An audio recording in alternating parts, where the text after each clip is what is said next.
Palavra de Deus em Atos, no capítulo 1.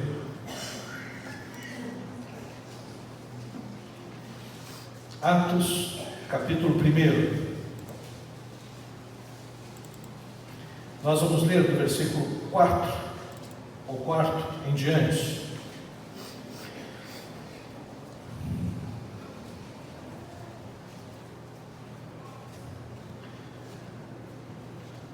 Atos dos Apóstolos diz assim, capítulo 1, versículo 4. E comendo com eles, Jesus determinou que não se ausentassem de Jerusalém, mas que esperassem a promessa do Pai, a qual disse ele: de mim ouvistes. Porque João, na verdade, batizou com água, mas vós sereis batizados com o Espírito Santo não muito depois destes dias. E então os que estavam reunidos lhe perguntaram: Senhor, será esse o tempo em que restaures o reino a Israel?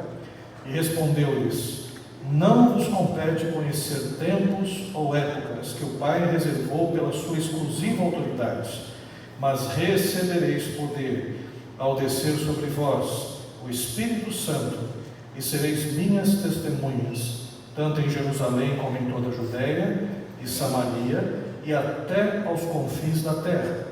Ditas estas palavras, foi Jesus elevado às alturas à vista deles, e uma nuvem o encobriu dos seus olhos. E estando eles com os olhos fitos no céu, enquanto Jesus subia, eis que 2 varões, vestidos de branco, se puseram ao lado deles, e lhe disseram: varões galileus, por que estáis olhando para as alturas? Esse Jesus, que dentre vós foi assunto ao céu, virá do modo como vistes subir. Até aqui.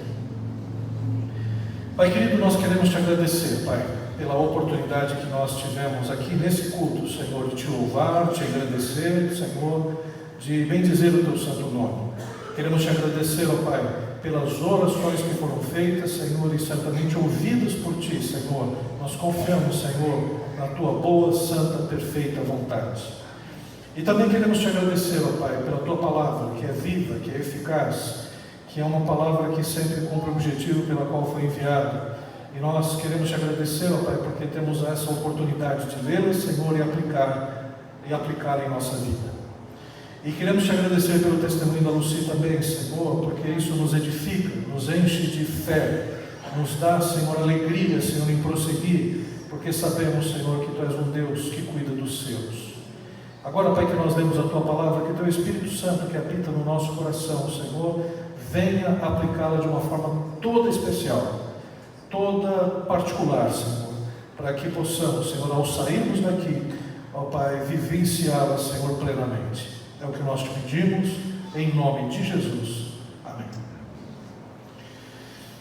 Meus queridos irmãos e irmãs, esse texto que nós acabamos de ler é um texto maravilhoso, porque afinal de contas, Jesus Cristo, Ele traz uma orientação aos discípulos, e essa orientação, de uma forma muito particular também, serve para nós hoje.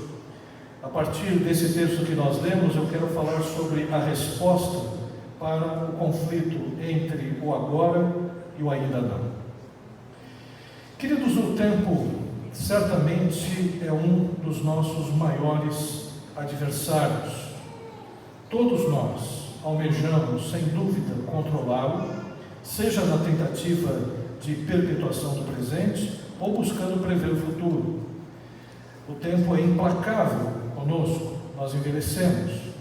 Eu nasci em 1967, não sou tão velho, mas não sou tão novo. Em 1967 era a época em que os Beatles estavam no seu auge. E a música que tocava naquela época, a música principal não era nem dos Beatles, mas era dos Rolling Stones, Ruby Tuesday. Era uma época em que havia uma experiência que, principalmente, os grupos, a elite, tanto da Inglaterra como dos Estados Unidos, estavam experimentando, que era do LSD. Então, era a droga do momento. Então, vários grupos, várias músicas que hoje nós cantamos surgiram a partir das viagens que esses sujeitos fizeram por conta da experiência com as drogas. E surgiram outros grupos também, como The Who, surgiu The Doors, Pink Floyd. Todos esses grupos você percebe músicas e letras, né, que realmente saem do normal em virtude daquilo que retrata. Mas eu nasci em 1967. Nasci na época em que aqui no Brasil estava em pleno regime militar. Governou esse país o Marechal Castelo Branco, aliás, o General Castelo Branco, e ele morreu também nesse ano. Também, em 1967, nasceu a Convenção Batista Nacional, na Igreja da Lagoinha, e um punhado de pastores, de igrejas ali representadas, numa igreja acanhada, que era a Igreja Batista da Lagoinha, começaram o trabalho Batista Nacional. E o tempo foi passando, e a gente pode repartir o tempo de algumas formas. Por exemplo, se a gente vai pelo lado do esporte, eu vivi, quando tinha 3 anos, o Brasil foi tricampeão do mundo em 1970. Eu ouço até hoje a história da minha mãe, todo mundo estava ali festejando, e sem querer fecharam a porta no dedo dela, né, quebraram o dedo dela, em 1970. Realmente a festa foi muito grande, né, naquela época. Em 74 eu tenho resquícios da Copa, em que o Brasil foi terceiro lugar. Em 78 eu assisti a Copa da Argentina, fiquei com muita raiva quando a Argentina ganhou roubado no Peru e desclassificou o Brasil. Em 82, 82, que Copa maravilhosa, que time maravilhoso, Falcão, Zico, Sócrates, os maiores craques que o Brasil já teve, muito melhor do que Ronaldinho, né? Ronaldo, uma seleção que jogava por música, que foi desclassificada pela Itália, porque infelizmente o Paulo Rossi estava endemoniado naquele dia. Em 86, a esperança de que agora aí também outra Copa que o Tele Santana perdeu. Em 90, a Copa que deu raiva, era Dunga, né? Eu não queria nem mais torcer para o Brasil. Até que depois, em 94, o Brasil foi campeão, né, com a dupla Romário e Bebeto. E nos Estados Unidos, a gente festejou, né, vendo o Brasil se sagrando tetracampeão, com o Galvão Bueno ensandecido, abraçado ao Pelé, gritando: é tetra, é tetra, é tetra. E o tempo foi passando, e outras Copas também chegaram. Eu não quero nem falar da Copa aqui no Brasil, porque senão a gente vai chorar. Mas a gente pode também analisar o tempo pela Fórmula 1. No tempo em que eu nasci, né, e pouco depois, né, quem era o grande piloto era o Emerson Fittipaldi. Mas depois de um tempo, né, quando eu já conhecia exatamente um pouco de Fórmula 1, o Emerson Fittipaldi já estava ruim. O Copersucar era um dos piores carros. E eu me lembro quando eu entrava no bar do João para comprar pão, né, comprar alguma coisa, tinha uma charge do Rivelino correndo mais do que o Emerson Fittipaldi. E aí o Emerson Fittipaldi dizendo: mas como é que você corre tanto? Aí o Rivelino dizendo: é só você colocar um uruguaio atrás de mim que você corre bastante, né? Falando sobre uma partida em que o uruguaio correu atrás do Rivelino, e o Rivelino correu o campo, saiu correndo e escorregou nas escadas do túnel lá dos jogadores. Então, uma época diferente, uma época em que na escola eu pude viver momentos importantes. Eu marchei em vários desfiles de 7 de setembro, né, pude acompanhar grande parte da história política brasileira, desde a ditadura até a redemocratização, e hoje o impeachment, e uma época tão difícil que nós estamos vivendo. Mas o fato é que o tempo passa. O tempo passou. Eu estou agora com 52 anos. Há um tempo atrás eu quis ser jogador de futebol. Há um tempo atrás eu quis ser cantor de rock. Há um tempo atrás eu quis fazer uma série de coisas. Trabalhei como vendedor, tinha uma locadora de games na época em que era possível locar os cartuchos de games. Tive uma freguesia de doces da Tostines, em que ia de padaria em padaria, loja em loja, vendendo doces, com a perua da Tostines. Também trabalhei como professor em História na rede pública e na rede particular. E depois, as reviravoltas que aconteceram, e principalmente na questão ministerial, eu entrei no seminário, fiz o Seminário Batista Nacional, depois comecei a ajudar meu pai pastoreando a Igreja Batista Nova Aliança, lá na região que era da Zona Norte, na Vila Nova Cachoeirinha. Depois fui para a Igreja Batista do Povo, e no ano 2001, eu assumi a Igreja Batista da Paulicéia.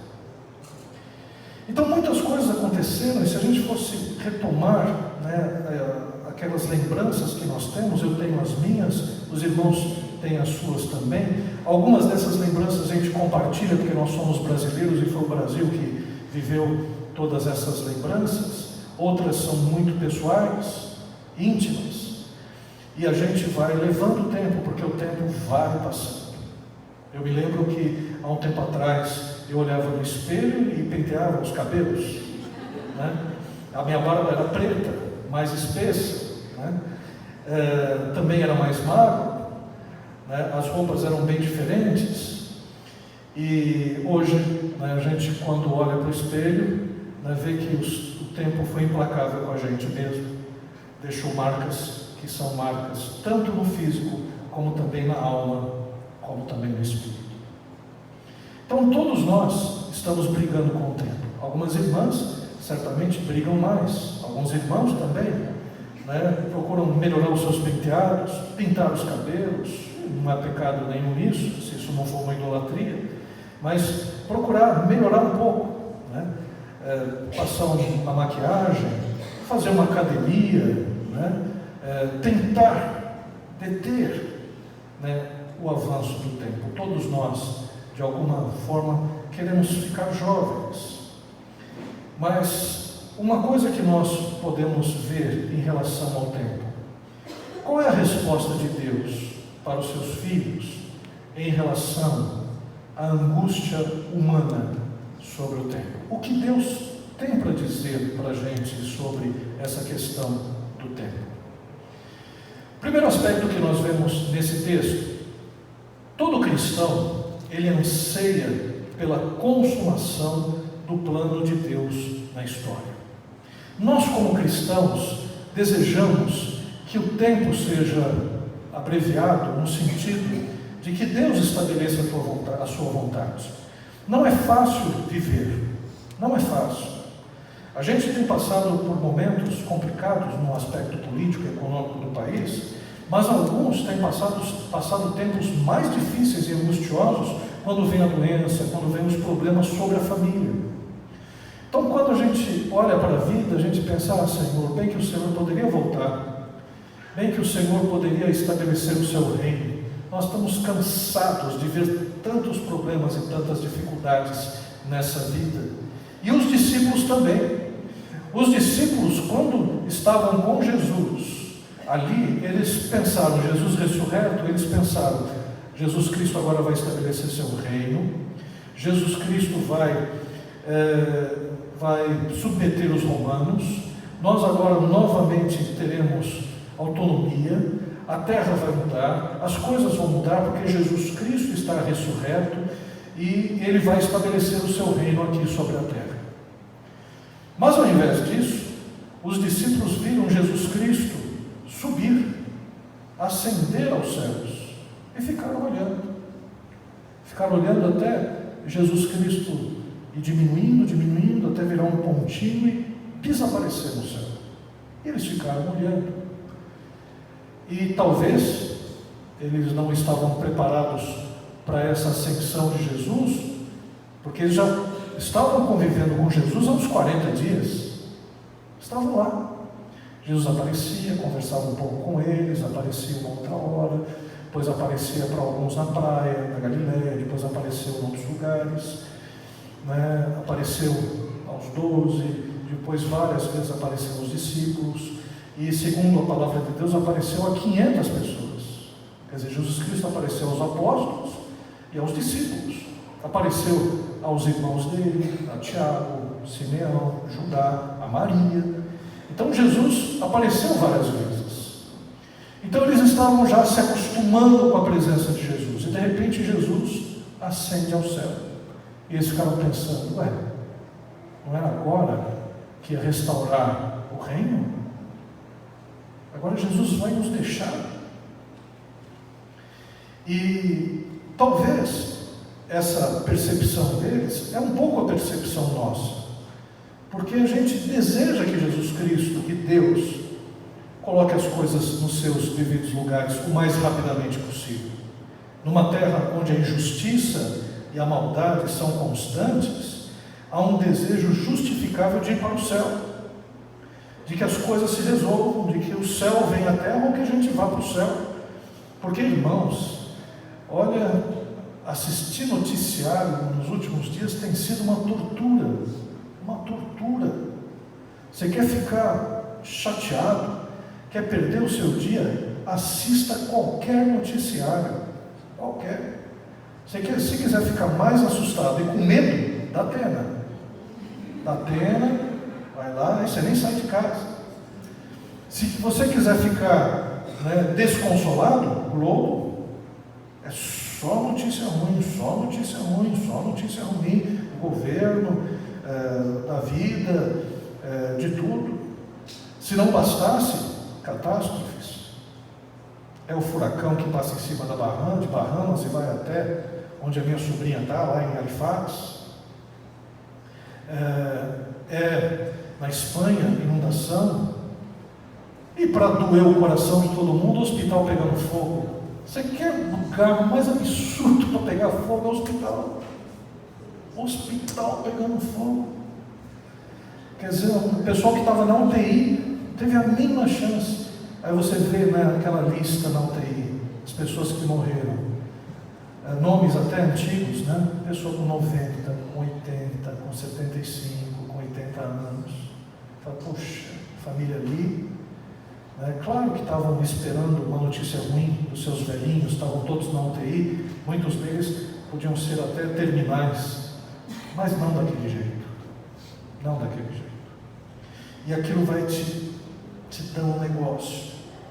Algumas notícias são tão trágicas, como aquela criança que se afogou juntamente com o pai, tentando acessar os Estados Unidos, nadando no rio. Aquilo é terrível de se ver. E a gente que vê todas essas coisas, a gente diz: Senhor, volta logo, estabelece o seu reino, porque não está dando mais não. Né? A gente já está passando no limite ao ver aquilo que acontece na terra. Mas um outro aspecto que nós vemos aqui nesse texto, e percebemos que, a despeito da vontade humana, Deus não revela a ninguém quando virá o fim. Porque os apóstolos ficaram lá, os discípulos ficaram, e agora? Senhor, como é que vai ser o fim? Que a pergunta é agora, como é que vai ser? Os anjos que estavam ali disseram: varões galileus, por que vocês estão olhando para cima? Da mesma forma que vocês viram Jesus subir, ele vai voltar. Mas uma coisa antes chama atenção. O Senhor Jesus, ele respondeu: não vos compete conhecer tempos ou épocas que o Pai reservou pela sua exclusiva autoridade. Então, não adianta, Deus não vai nos revelar quando Ele vai voltar, quando Ele vai estabelecer o seu trono aqui nessa terra. Ele não vai nos revelar. Ele não vai falar se vai ser em 2020, 2030, 2040.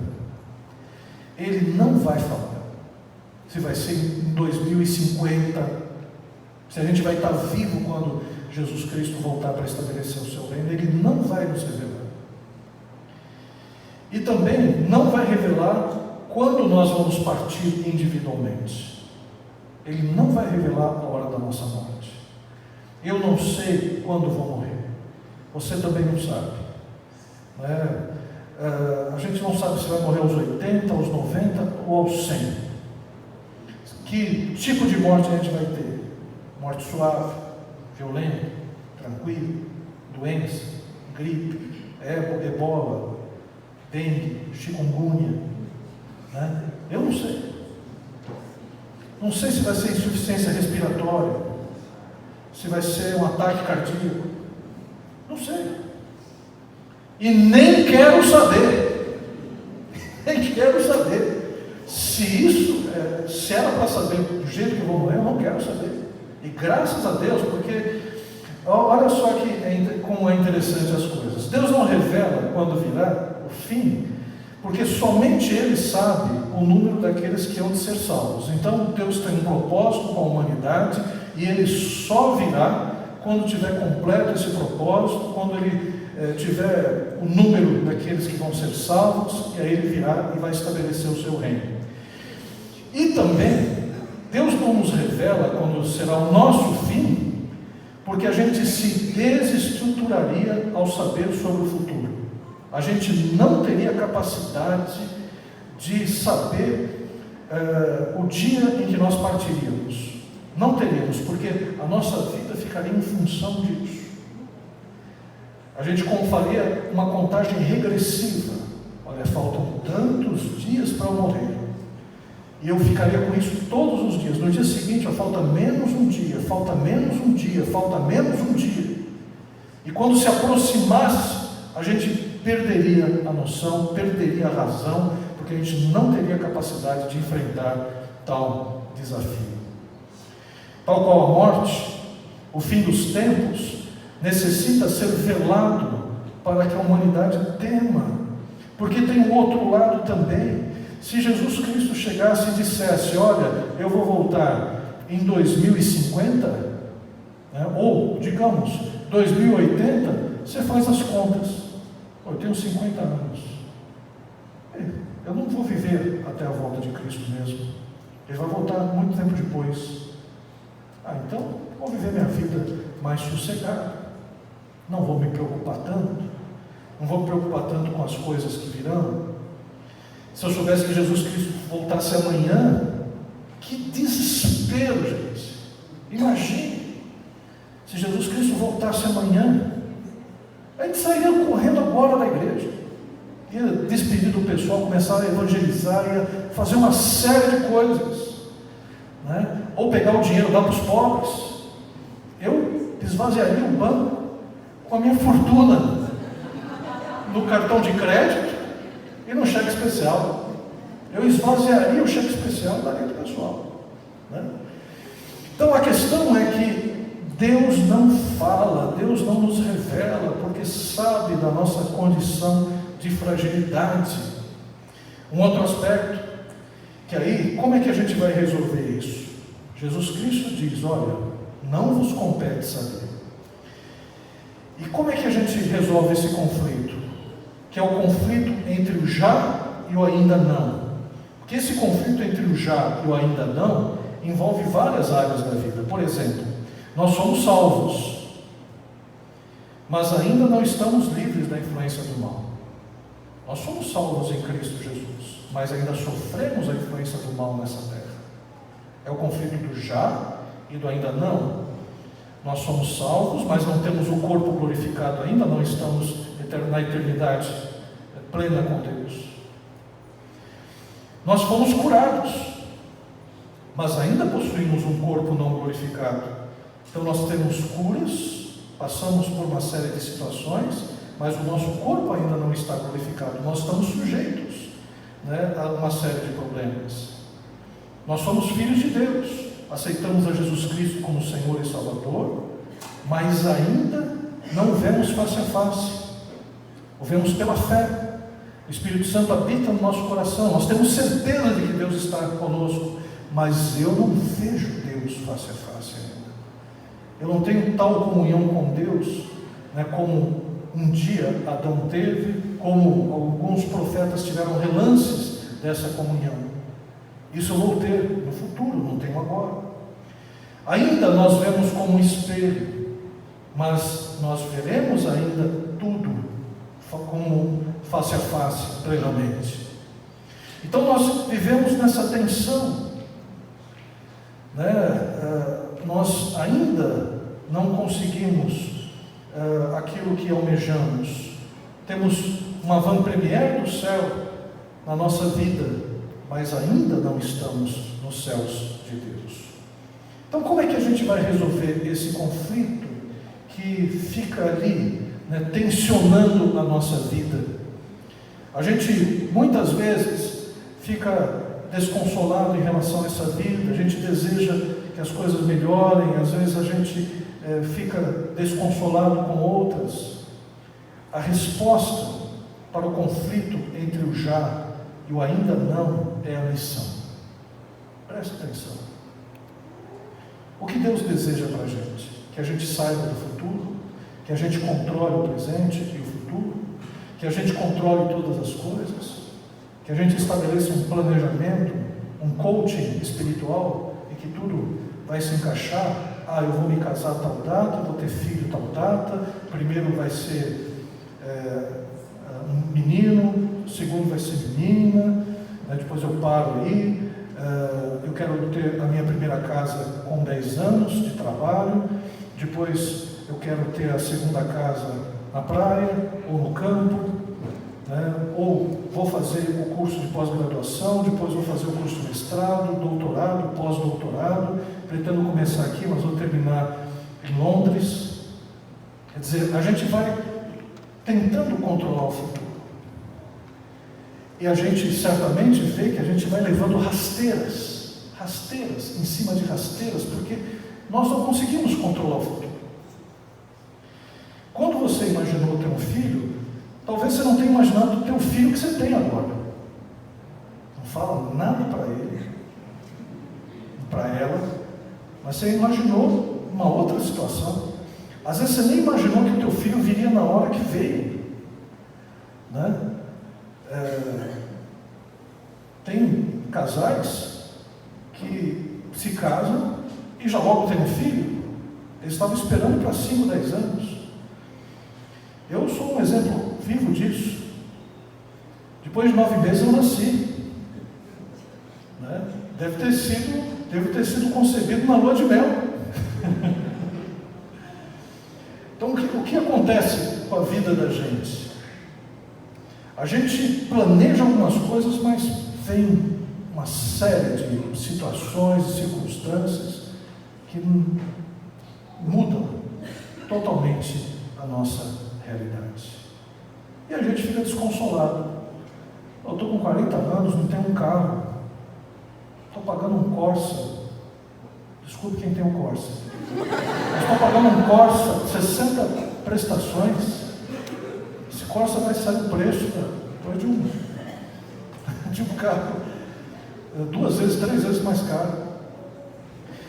Então a gente planeja as coisas e as coisas não dão certo, porque a gente tenta controlar o futuro. A gente não vai controlar o futuro totalmente. Eu não digo que a gente não tem que planejar, né? Eu acho que no máximo possível a gente tenta planejar a vida, tenta fazer os cursos, tenta planejar o relacionamento, os filhos, tudo isso a gente tem que planejar mesmo. Mas o futuro nos dá rasteiras. Mas o que é mais importante? Saber o futuro? Ter controle sobre o futuro? Não. Esse controle só pertence a Deus. A resposta de Jesus foi o seguinte: olha só, pense bem você lá, entre os discípulos. Senhor, quando é que o Senhor vai restaurar o reino? Aí Jesus responde: não vos compete saber. Ficai em Jerusalém, até que do alto sejais revestidos de poder, e receba a virtude do Espírito Santo, e sereis minhas testemunhas em Jerusalém, Judeia, Samaria, até os confins da terra. Aí você pergunta: mas Jesus, eu não perguntei isso, Senhor. Eu perguntei quando é que o Senhor vai voltar. Jesus Cristo, ele responde: não interessa. Não interessa. Não vos compete saber. Em outras palavras, não vou contar para você. Esquece. O que você tem que fazer você tem que ser revestido do poder do Espírito Santo e ser minha testemunha. É isso que você tem que fazer. A resposta de Jesus para o conflito entre o já e o ainda não é a missão. Deus nos conclama a sermos testemunhos do presente. É isso que Deus quer de nós. Que nós tenhamos uma comunhão com Ele, que nós tenhamos um relacionamento vivo com Ele, que sejamos cheios da presença do Espírito Santo de Deus, para que a gente possa ser testemunha hoje, para que na nossa Jerusalém sejamos testemunhas de Deus, de sermos filhos de Deus, para que a gente possa passar isso para outros povos, Samaria, as nossas Samarias e também os outros povos, as outras nações, os confins da terra, para que percebam que Jesus Cristo é o Senhor. É isso. Sabendo que uma vida eterna nos espera, nós devemos seguir em direção à vontade de Deus na terra, porque é essa que interessa. A vontade de Deus. A vontade de Deus. Tem muita coisa que não vai ser do jeito que a gente quer. Você não vai alcançar muitos sonhos que você projetou, mas uma coisa você pode alcançar: ser cheio da presença de Deus na sua vida, fazer a vontade de Deus. Isso é possível de alcançar, porque você vai receber poder para fazer isso. Para isso nós contamos com a direção do próprio Deus, na pessoa do Espírito Santo. É o Espírito Santo que nos dá poder para isso. E aí, o comissionamento de Jesus, ele contém a estratégia a ser usada. O derramamento do Espírito Santo está ligado ao poder para testemunhar e não a demonstrações pseudo-carismáticas e fúteis. Irmãos, a gente tem uma capacidade de estragar as coisas, de distorcer as coisas. Porque quando a gente pensa nesse texto, principalmente Atos 1:8, mas recebereis poder, a gente pensa na palavra poder. Porque na verdade é aquilo que nós queremos, poder. É impressionante quando as pessoas alcançam o poder, como elas mudam. A pessoa, no poder político, por exemplo, a pessoa vai, pede os votos, fica humilde, rasteja, faz isso, faz aquilo, e quando chega no poder, pisa nas pessoas. Pisa. Quando a gente alcança algum tipo de poder sobre os outros, né, se a gente não tem caráter cristão, a gente pisa nas pessoas. Então a palavra poder, ela é muito almejada, todos desejam poder. A gente percebe pelo Congresso Nacional. Eu já entrei no Congresso, eu já preguei na Assembleia Legislativa, já preguei na Câmara de Vereadores de São Paulo e de Santo André. Você entra nesses lugares, é um outro ar, é um monte de gente de gravata, né? As mulheres também muito bem vestidas, todo mundo te tratando com uma deferência. Aí você anda assim, você vê os quadros lindíssimos, quadros de grandes artistas que estão expostos nesses lugares, lustres, maravilhosos, né? Um ambiente totalmente diferente, um ambiente do poder. Aí você senta ali nasquelas tribunas, naquelas cadeiras, está do lado do deputado, é Vossa Excelência para cá, é Vossa Excelência para lá, são só excelências. E ali você olha e com aquele olhar assim, né, tem uma música que vem sempre à minha cabeça, né, quando eu entro nesses lugares. É um sambinha. Você já sabe qual que é. E se gritar, pega ladrão. Claro, estou exagerando, né? Mas aí depois você cai em si. Num primeiro momento você fica ali, né? Todo mundo te recebendo, ali, pastor, entra ali, vai para cá. Aí eu fui numa TV Cultura, o rapaz da TV Cultura me entrevistou, tudo, né? Ali. Aí depois você cai em si, você fala, tudo a gente está pagando isso aqui, esse luxo, tudo dinheiro do pobre, dinheiro de brasileiro, né?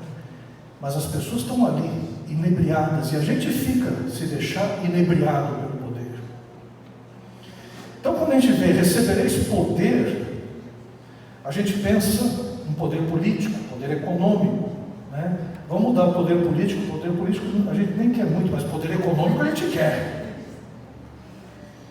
né? Quem nunca, quando está ali ouvindo a CBN e diz, olha, a Mega Sena vai dar 100 milhões.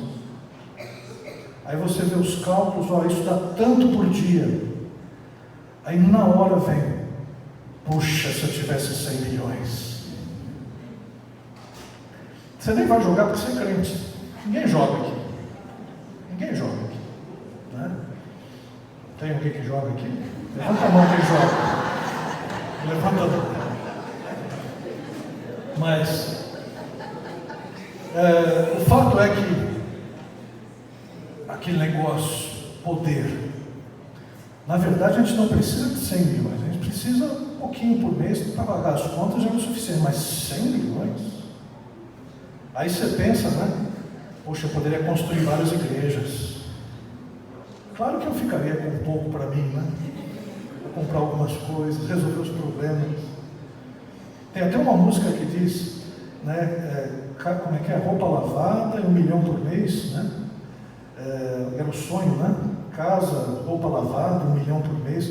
É o desejo de cada um de nós. Poder econômico. Ou se não, fama. Você sair na rua e todo mundo te conhecer. Olha, Maurício, eu te amo, Maurício. Né? Como você é bom.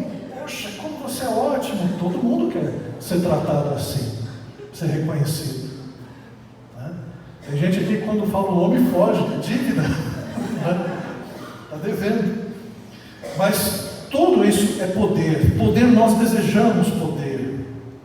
Mas Jesus Cristo diz, mas recebereis poder. Poder é instrumento. Poder não é o fim. Poder é o meio.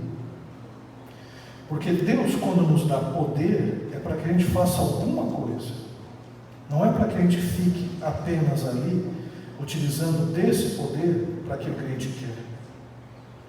A palavra poder aqui é recebereis poder ao descer sobre vós o Espírito Santo, para que vocês sejam minhas testemunhas.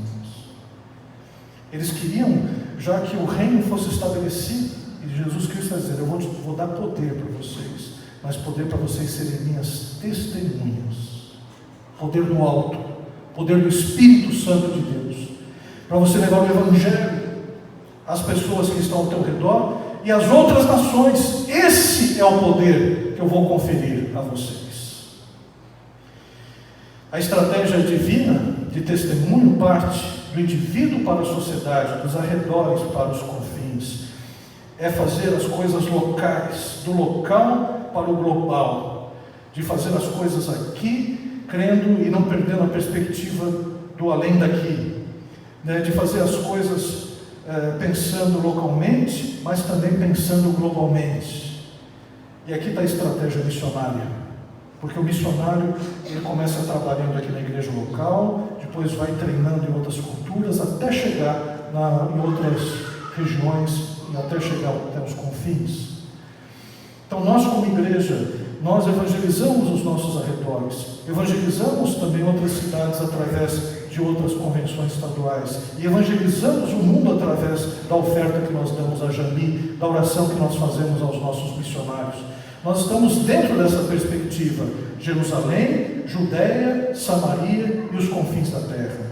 São Bernardo, São Paulo, Brasil, América do Sul e mundo. Nós temos essa perspectiva também, de chegar até os outros estados, outras nações. E Deus nos deu poder para isso. É para isso que Deus nos concedeu poder e autoridade pelo Espírito Santo de Deus, para sermos testemunhas.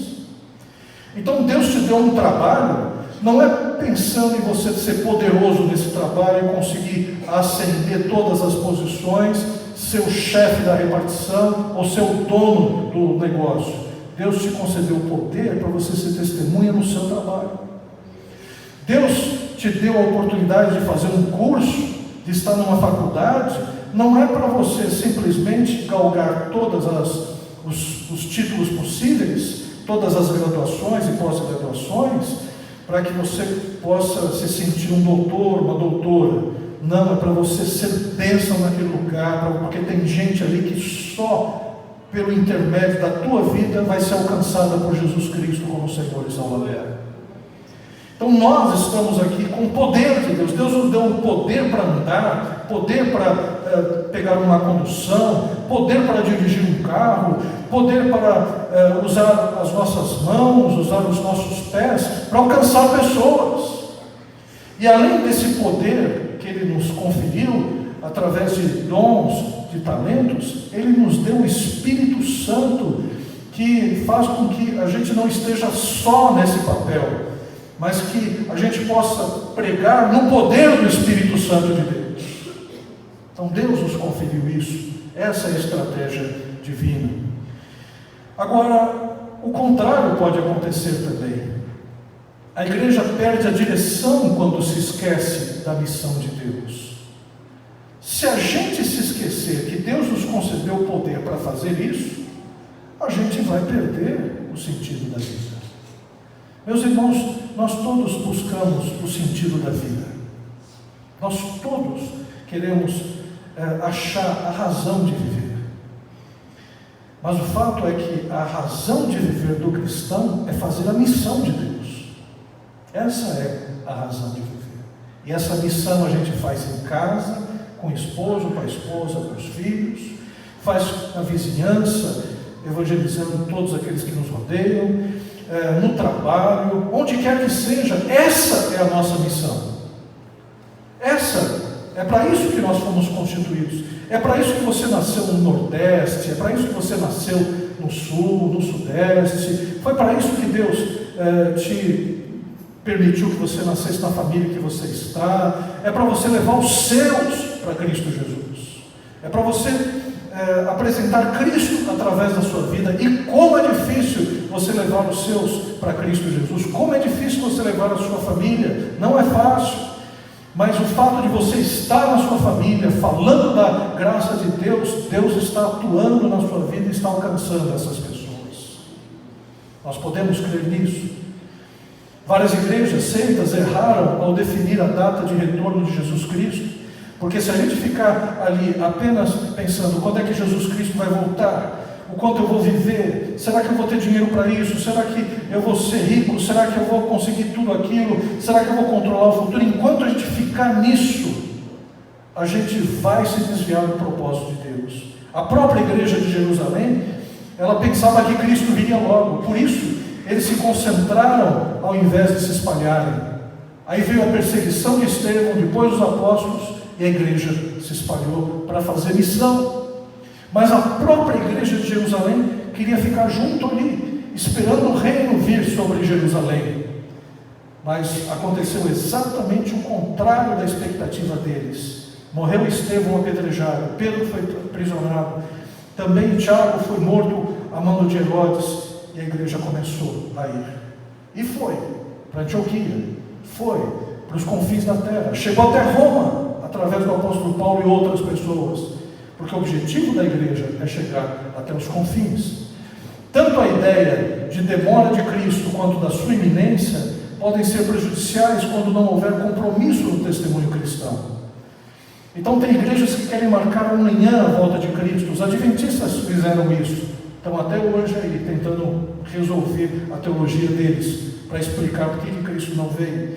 Uma igreja aqui no Brasil, os Borboletas Azuis, eles passaram até no Fantástico na época, não sei se vocês se lembram, eles se vestiam de azuis, pegaram barcos no sertão, no árido, semiárido do Nordeste. O profeta deles dizia: vai chover aqui, né? Vai inundar tudo. E eles pegaram botes, pegaram ali barcos e ficaram ali cantando no dia que era para começar a vinda de Jesus. E o dia foi, as horas foram passando, o pessoal já deixou de cantar, alguns começaram a reclamar porque tinham vendido suas coisas também. Aí o pessoal: cadê o profeta? Sumiu. E aí foi aquele desespero. Oh, mas não ia acabar? A água não ia inundar tudo aqui? Gravado pelo Fantástico. Depois procurem, borboletas azuis, vocês vão ver o que aconteceu com eles. Então a gente tem esse erro de querer apressar a vinda de Jesus. Tem gente que faz cálculos. Teve uma pastora aí que falou que ia voltar em 2007. Teve um que falou que ia voltar no ano 2000. Outro em 1982, com o alinhamento dos planetas. Outro 2000, bug do milênio. E as pessoas continuam marcando a volta de Cristo Jesus. Um erro. Outros dizem, Jesus Cristo não voltou há 2000 anos. Não, nem sei se vai voltar. 2 erros. 2 erros. O que a gente tem que fazer é não pensar se Cristo vai voltar amanhã ou se Cristo vai voltar há muito tempo. O que a gente tem que fazer é a missão hoje. É hoje. É hoje. Porque Cristo pode nos chamar amanhã. Agora, a conclusão que nós temos: todo cristão anseia pela volta de Cristo. Eu gostaria que Jesus Cristo voltasse